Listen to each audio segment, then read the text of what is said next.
214. Obviamente ya estamos con el tema del Señor Jesús.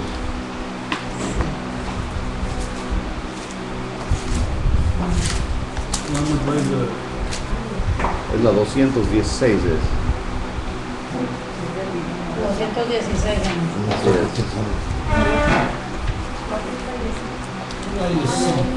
Aquí hay uno también puede ser el hermano. Ahí usan usted. Vamos a Marcos capítulo 1. Ahí vamos a empezar. La autoridad del Señor.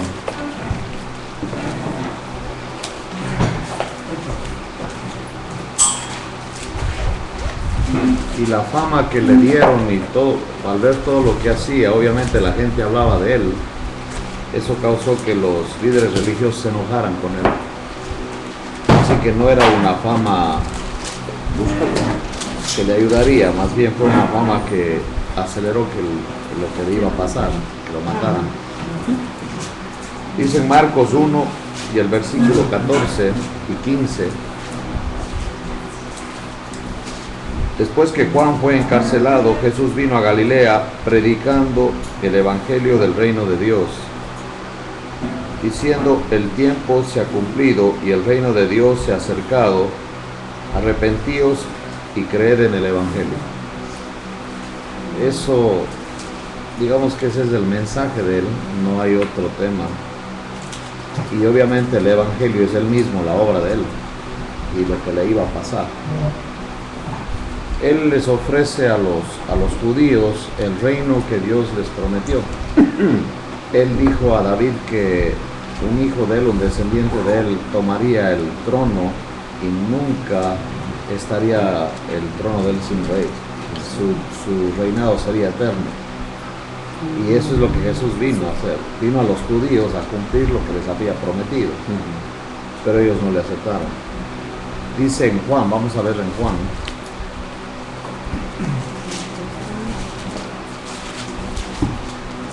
Ellos esperaban otro tipo de rey, un rey más político. En Juan el capítulo 1 y el versículo 11,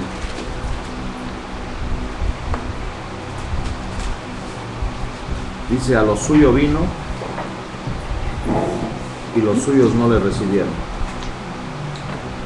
Mas a todos los que le recibieron, a los que creen en su nombre, les dio potestad de ser hechos hijos de Dios, los cuales no son engendrados de sangre, ni de voluntad de carne, ni de voluntad de varón, sino de Dios. Ese dato es muy importante, porque cuando una persona nace de nuevo no es por voluntad humana, es porque Dios así lo quiere.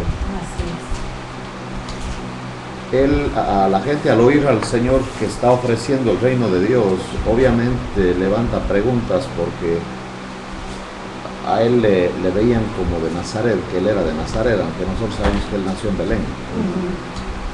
No podía ser de Nazaret porque no hubiera cumplido la profecía, que el Mesías iba a nacer en Belén. Belén, Efrata, es la tierra de David.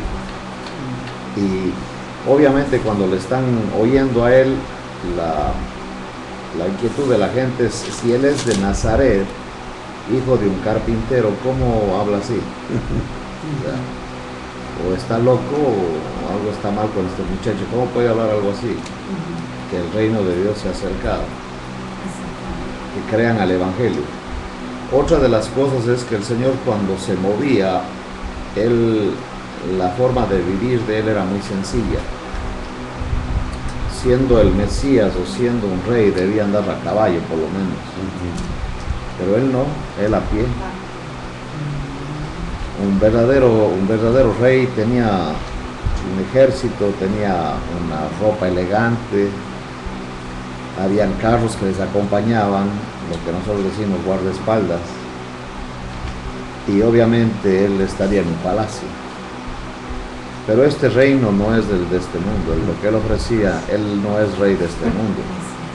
Así que es una cosa oírle a él hablar de reinado, del reino de Dios y todo, y viéndole cómo vestía y todo eso. Cuando entró a Jerusalén, entró en un burro, y el burro era prestado, ni siquiera era de él. Eso es para callar a los de la prosperidad, ¿no? Exactamente. Que visten como artistas de Hollywood y apestan a perfumes caros. ¿Sí? El Señor Jesucristo, no, su reino no es de este mundo, entonces tratar de meterle a Él en ese sistema que se ha inventado ahora, Él no tiene nada que ver con eso. Exactamente. Obviamente eso no es de Dios. Imagínense más bien contrastar a Él y a Herodes. ¿Sí? Lo que Él tiene es eterno y la gloria de los romanos es muy pasajera. De hecho, el imperio desapareció. Y otra cosa también que el Señor, él enfrentó a Herodes, reta a Herodes o a cualquiera de los gobernantes, porque la declaración que él hace otra vez en Marcos, miren lo que dice Marcos 1, eso es como decirle, tú no eres rey, yo soy el rey. De hecho, recuerdan cuando los hombres que venían del oriente indagaron y fueron con Herodes a decirle que había nacido el rey de los judíos. Ajá. Y este bandido les dice, pues ya cuando lo encuentren avíseme para yo también adorarle. Pero la verdad es que él quería matarlo. Matarlo. En lugar de adorar. Sí, porque no hay espacio para este rey, no en este mundo. Dice el 1.15, el tiempo se ha cumplido. De acuerdo a la agenda de Dios, ha llegado el momento. El reino de Dios se ha acercado. Arrepentíos y creed en el Evangelio, que es la única manera de entrar en este reino, ¿no? No le busques por otro lado. ¿Qué rey iba a proclamar algo así? Muy directo, muy fuerte. Y obviamente la gente que se dedica a comentar y a chismear tenían material para hablar de este loco que anda diciendo esas cosas, ¿me entiendes? Ya tenían para ese programa de la tijera y esas cosas. Ya tenían chismes de que hay un loco por ahí que anda diciendo que él viene a establecer el reino de Dios. O sea, es una locura. Pero lo que él dijo es la verdad. Obviamente se burlaban de él. Eso es. Se burlaban de él al oírlo. Pero sí había también gente que sí le creyó. Eran pocos, pero sí había algunos que le creían. Miren, vamos a leer en Marcos 1, 16 al 20, vamos a leer ahora. Marcos 1, 16 al 20. El tema ahí son los primeros discípulos del Señor. Andando junto al mar de Galilea, vio a Simón y a Andrés su hermano, que echaban la red en el mar porque eran pescadores. Ese dato es bien interesante porque cuando el Señor escoge a esos hombres, no eran vagos, que estaban por ahí acostados, sin hacer nada. Era gente que estaba ocupada en su trabajo, eran pescadores y estaban haciendo su trabajo de pescadores. Regularmente la gente que Dios usa son gente ocupada. Les dijo Jesús, venid en pos de mí y haré que seáis pescadores de hombres. Qué contraste, ¿no? Pescador de peces, pescador de hombres. Cuando uno pesca peces, los mata. Cuando pesca hombres, les da vida. Es muy diferente. Este es algo mucho más grande. Y dejando luego sus redes, le siguieron. Solo de pensar en un momento, en ese momento, lo que el Señor les dice que le sigan y ellos le siguen. El poder de Él, o sea, la autoridad de Él es impresionante porque, o sea, ellos pueden decir, ¿y este loco quién es? Este loco que quiere que yo le siga? Yo no le sigo. Pero nomás lo dijo y quedaron tras de Él. Lo mismo pasó con Mateo el publicano. Él estaba en el banco de los tributos haciendo su trabajo. El Señor solo le dijo, sígueme. Y él dejó todo y le siguió. O sea, su autoridad es impresionante. Y él escogió a los discípulos. No iba a ir tras de él alguien que quisiera, sino que él los escogió. Eso también muestra su autoridad. Y dice aquí, pasando de ahí un poco más adelante, vio a Jacobo, hijo de Zebedeo, y a Juan, su hermano. También ellos en la barca que remendaban las redes, otros que estaban ocupados. Y luego los llamó y dejando a su padre Zebedeo en la barca con los jornaleros, le siguieron. Imagínense al papá que está, obviamente los hijos están ayudando al papá, el papá es obvio que es pescador también. Y de pronto le ven al Señor y le dejan al papá con todo ahí, dijo, ahí nos vimos viejo porque el Señor nos llama. Sí, es el tema de la autoridad de Él. En Marcos 1, 21 y 22, y entraron en Capernaum y los días de reposo, dice, entraron en Capernaum y los días de reposo entrando en la sinagoga enseñaba. Eso también era otro problema para la gente porque él era conocido como el hijo de un carpintero. En otras palabras, alguien que no tiene ninguna capacidad para hacer lo que se atrevió a hacer. Y mire lo que dice aquí. Se admiraban de su doctrina. Lo que él enseñaba a la gente le sorprendía. ¿Pero por qué?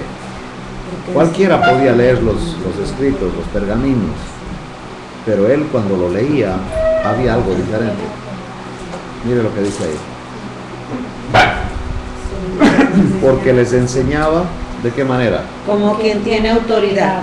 Y no como los escribas. Se sentía. Es que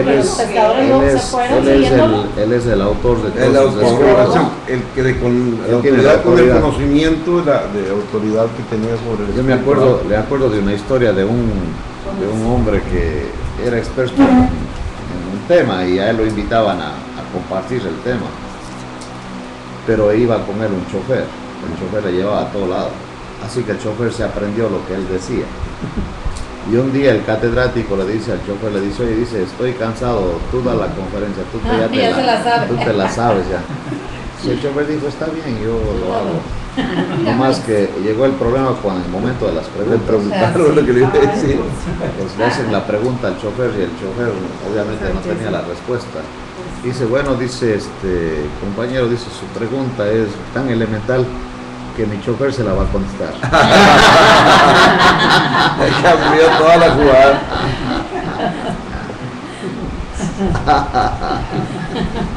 Es que él ya no tenía que decir. Ey, Mejor que conteste el Señor. a ver si ha aprendido de mí. A mí no me preguntes porque yo nomás estoy repitiendo lo que él dijo. Sí, Yo no me he inventado nada de estas cosas. El que tiene la autoridad es es él. él. Yo no la tengo, sí. Eso es muy importante. Porque hay quienes piensan que tienen más autoridad que el Señor. Ujú. E inventan tonterías.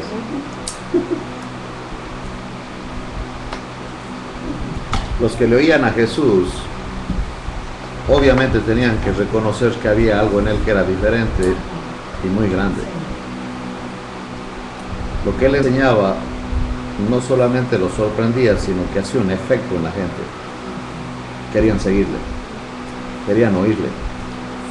No, él a donde iba, la gente iba atrás, porque querían oírle. O sea, lo que decía él era fresco, era poderoso, era nuevo, aunque no le entendían obviamente, pero querían oírle. Y a donde el Señor iba, iban atrás de él. Mire lo que dice Marcos 1, 23 al 24. Había en la sinagoga de ellos un hombre con espíritu inmundo, que dio voces. Qué interesante, solamente póngase a pensar en eso. Sí, el espíritu está en la sinagoga y uno se preguntaría, ¿y qué está haciendo un espíritu en medio de un lugar en donde se lee lo que Dios ha mandado? Porque están leyendo la palabra de Dios, el Antiguo Testamento. Pero el espíritu está tranquilo mientras estén leyendo, no hay ningún problema. El problema es cuando entra el Señor Jesucristo. Sí, todas las religiones, sean musulmanes, sean católicos, sean budistas, hindúes, se juntan y hablan de Dios. Y cada quien tiene su Dios. O sea, no necesariamente es el Dios de Abraham, de Isaac y de Jacob. No. El momento que meten a Jesucristo en la mesa, cada quien agarra su esquina. El Señor Jesucristo, cuando Él entra, o se inclinan a Él o salen corriendo, porque no hay otra. Y este espíritu obviamente estaba callado regularmente, no cuando entra el Señor. Ahí sí empezó a dar voces. Mire lo que dice ahí. Había en la sinagoga de ellos un hombre con espíritu inmundo, que es un demonio, que dio voces diciendo: ah, ¿qué tienes con nosotros, Jesús Nazareno? ¿Has venido para destruirnos? Sé quién eres, el Santo de Dios. Wow. Uno se sorprendería de que un demonio le reconozca, pero eso no le gustó al Señor. Él no acepta ningún reconocimiento de ningún demonio, porque le dijo el Señor, Jesús le respondió diciendo: cállate y sal de él. Y en ese momento el espíritu se fue. No acepta él ese tipo de promoción. No obstante, hoy día dicen: el brujo es cristiano, dice, porque habla de Dios. No seas tan sonso. ¿Cómo vas a aceptar mezclar las cosas? Que ya porque el demonio canta un coro de fulanito de la farándula evangélica, ya el brujo ya es cristiano. Estás loco. El Señor no aceptó eso. Miren otra cosa. Siempre los demonios, donde está el Señor, están atormentados. No soportan la presencia de Él. ¿Se acuerdan del Gadareno? También esa legión que traía dentro el Gadareno dijo: no nos atormentes antes del tiempo. Tuvieron que pedirle permiso para irse a los cerdos. Pues para mí es sorprendente que en las reuniones evangélicas o de los evangélicos modernos, que no tienen nada que ver con los evangélicos cuando yo crecía como cristiano, tengan endemoniados en la reunión. Supuestamente están sacando demonios a gente en sus reuniones, cuando el Señor dijo: donde están 2 o 3 reunidos en mi nombre, ahí estoy yo en medio de ellos. Y donde está el Señor, obviamente el demonio va a estar bien incómodo, no va a estar ahí. Pero sin embargo hay un montón de demonios. Obviamente ahí el Señor no tiene nada que ver, claro. Así que ten cuidado con esas religiones o esas reuniones, ¿no? Porque no tiene nada que ver con el Señor. Y lo peor es que hablan más del diablo que del Señor. Eso no es de Él. Ahora, miren conmigo en Hechos 16, porque esa táctica también la usó un demonio con Pablo. Y miren la reacción de Pablo frente a eso. Él no aceptaría que un demonio le promocionara, para nada. Dice en Hechos 16, en el versículo 16: aconteció que mientras íbamos a la oración, nos salió al encuentro una muchacha que tenía espíritu de adivinación, la cual daba gran ganancia a sus amos adivinando. Esta, siguiendo a Pablo y a nosotros, daba voces diciendo: estos hombres son siervos del Dios Altísimo, quienes os anuncian el camino de salvación. Puedes te imaginar a un demonio diciendo: pues lo que ellos dicen te va a salvar. Eso es muy astuto,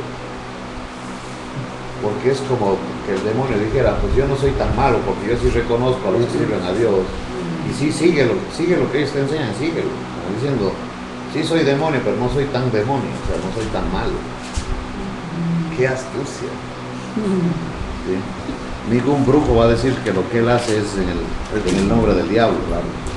Porque siempre meten a Dios, y que el poder que yo tengo es de Dios, no sea mentiroso. Eso no es posible. Mentira. Dice aquí, entonces le dice: estos son siervos del Dios Altísimo. Y esto lo hacía por muchos días. Mas desagradando a Pablo, este se volvió y dijo al espíritu: te mando en el nombre de Jesucristo, 16-18, que salgas de ella. Y salió en aquella misma hora. Ve la autoridad del Señor. y del nombre del Señor. Pues ese es un punto muy importante. Él tenía autoridad sobre los demonios. Ellos, al verle, ellos sabían que Él es Dios. Vamos, regresemos a Marcos.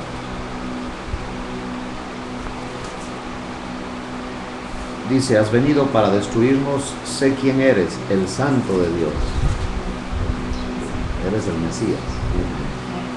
Pero Jesús le respondió, le reprendió, diciendo, cállate y sal de él.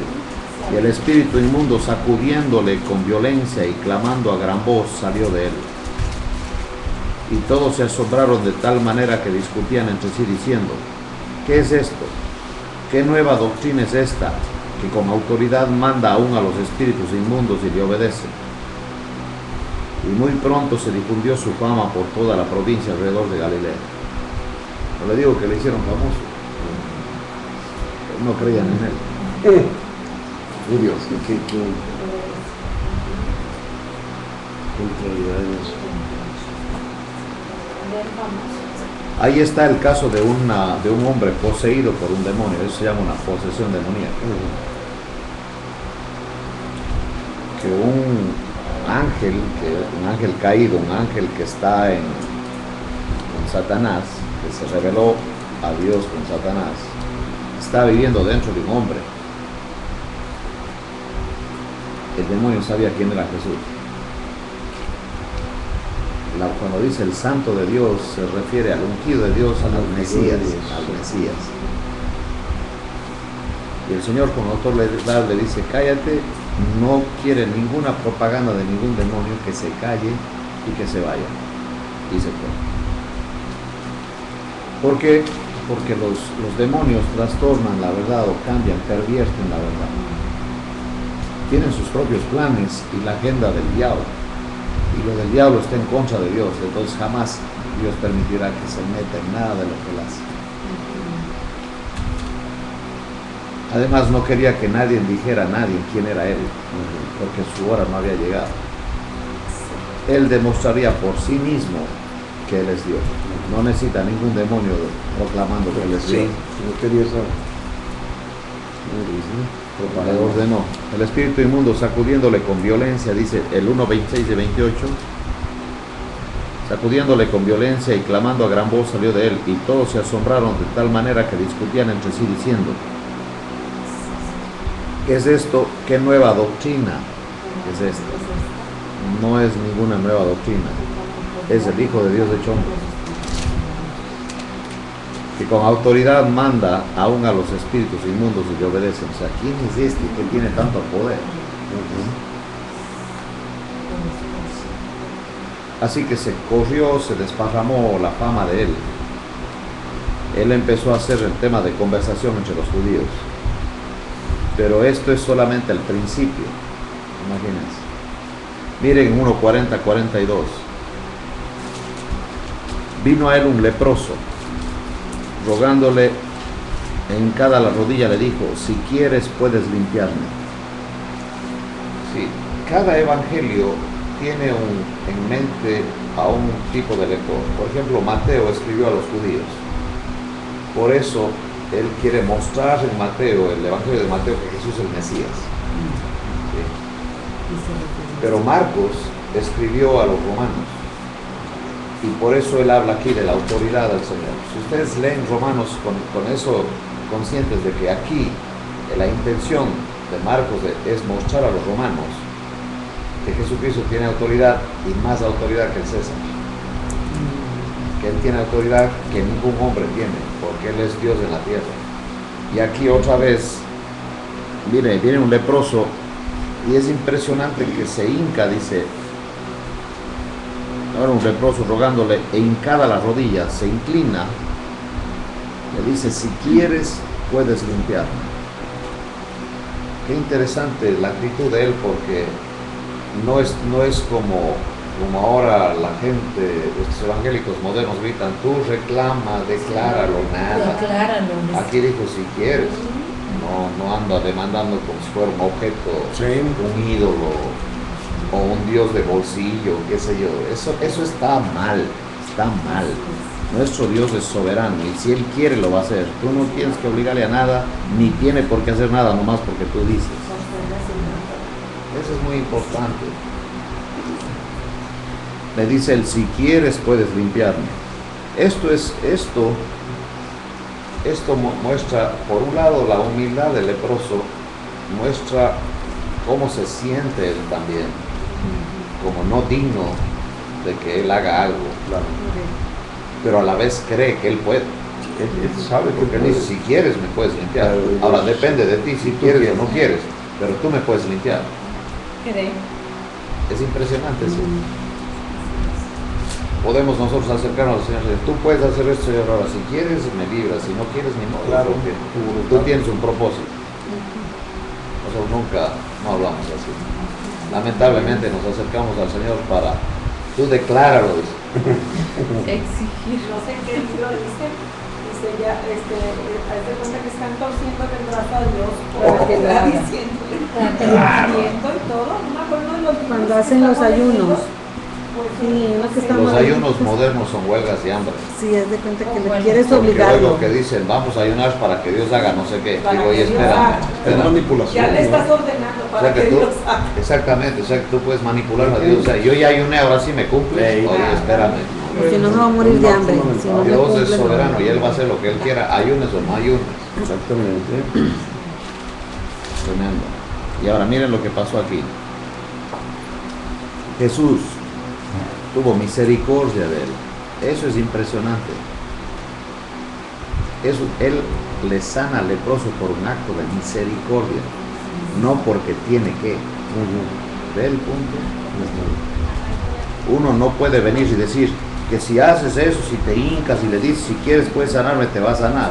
No hay tal fórmula. Sí, es que- Porque aquí es un acto de misericordia. Me acerco buscando su misericordia. Tengo que venir derrotado a esperar que Él actúe con misericordia. Eso es lo que clamo de ti, con misericordia. Es decir, que me des algo que no merezco y que está totalmente bajo tu control. Yo no tengo nada que ver en esto, es un acto que solamente el que tiene autoridad puede hacer. Tremendo es. Cuando uno ve en la Biblia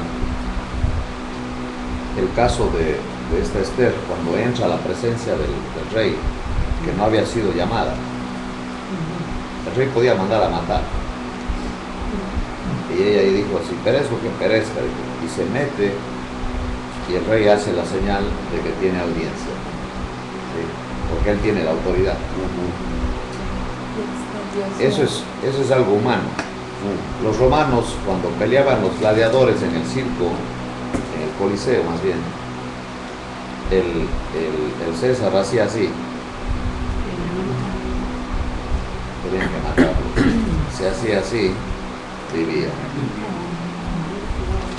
Él tenía la autoridad de hacer así. Y aquí es sorprendente ver que el Señor no hace ni así, sino actúa con misericordia. ¿Ve tan diferente es el reino de Él? El reino de Él es un reino de misericordia donde está un montón de gente que no merece estar ahí. Que la gente que está ahí merece que le...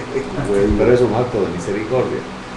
Es hermoso esto, pero mire la misericordia de Él hasta dónde llega, y estamos hablando de la autoridad de Él. Mire lo que dice aquí. Tuvo misericordia de él, extendió la mano y le tocó y le dijo, quiero ser limpio. Así que él hubo hablado, al instante la lepra se fue de aquel y quedó limpio. Entonces le encargó rigurosamente y le despidió luego. Y le dijo, mira, no digas a nadie nada, sino ve, muéstrate al sacerdote y ofrece por tu purificación lo que Moisés mandó para testimonio a ellos. Qué interesante que el Señor no tenía esas reuniones. Ven por tu milagro, la noche de milagros, ven, eso me parece a mí una soncera. Es una soncera. Mentira. El Señor no hacía ese tipo de circos. Más bien le dijo, ¿sabes qué? No le digas a nadie en esto. Muy diferente. ¿Sabe una cosa? La autoridad de él es tan grande, tan sabia, tan profunda, tan hermosa, que él sí pudo haberle dicho al leproso, sí, así, no te preocupes, pero no te me acerques.